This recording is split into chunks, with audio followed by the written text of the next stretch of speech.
दुबईमध्ये होणाऱ्या युवाकॉन या परिषदेमध्ये पुण्यातील 200 व्यावसायिक सहभागी होत आहेत। परदेशातील व्यवसाय कौशल्य आत्मसात व्हावी तसंच देश विदेशातील कार्यपद्धतीचं आदानप्रदान व्हावं यासाठी युवाकॉनचं आयोजन करण्यात आले।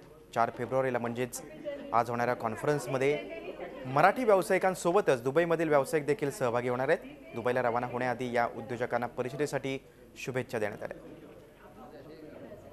भारतामधनं जवळपास 150 उद्योजक आता दुबईला जात आहेत आणि तिकडचे 100 उद्योजक याच्यामध्ये असणार आहेत आणि या सगळ्यांमध्ये बिझनेस एक्सचेंज होणार आहे।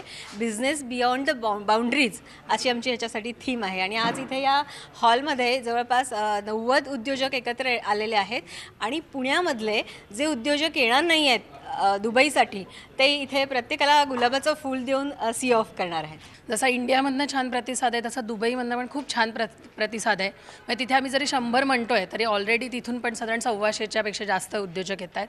नॉट ओन्ली उद्योजक, आणि तिथे जे उद्योजक येणार आहेत ते फक्त इंडियन्स जे दुबईमध्ये आहेत असं नाही, दुबईमधले जे लोकल एमिरेट्स आहेत ते पण या कॉन्फरन्सला खूप छान रिस्पॉन्स देतात। ते लोक पण तिथे बऱ्यापैकी जॉईन होत आहेत।